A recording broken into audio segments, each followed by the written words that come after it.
What's up guys? It's me, Eds, and meron tayong special guest, si Christian.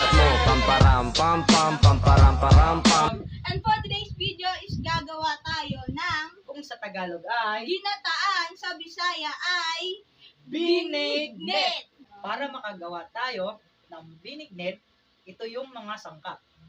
Kamuting kahoy, saging na saba, kamote, sago, at gata, sama na natin yung malagkit at at asukal. So, gawa na tayo. Let's go! So, first step is magpapalambot tayo ng malagkit. Ilagay natin yung pangalawang pigang gata.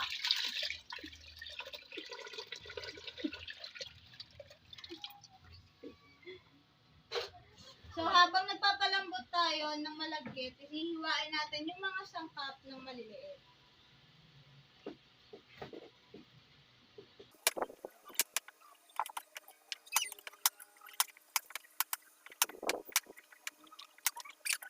So, ayun guys, no? Halo-haloin natin yung malakit para hindi magdikit-dikit sa kaldero. So, tingnan nyo guys. Yun, malapit na. Guys, ito yung sago na binabad sa tubig. So, dapat kailangan natin yung tubig. Bago natin ilagay dun sa kaldero. So, ito na guys, medyo malambot na siya. So, ilagay natin dito sa kaldero. Tapos, halo-haloin natin. Para di magkadikit-dikit. Ayun. Meanwhile,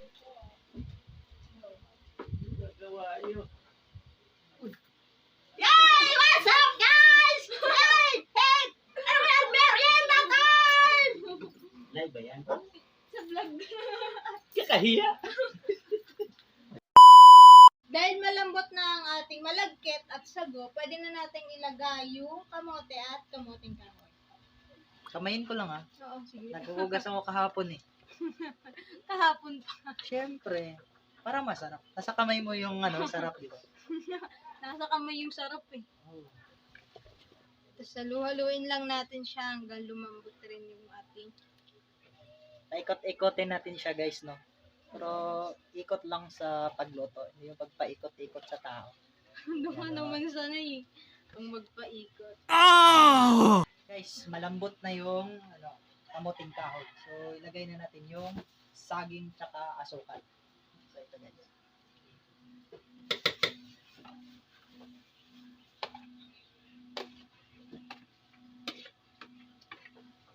Haluin natin. Paikot-ikotin na naman natin.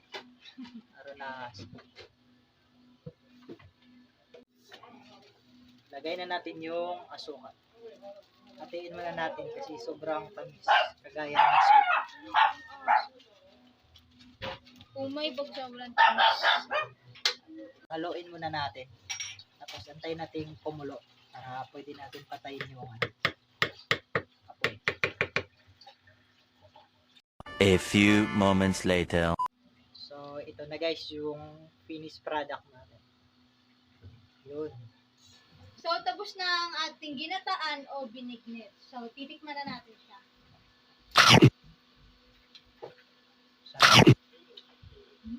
Tamis.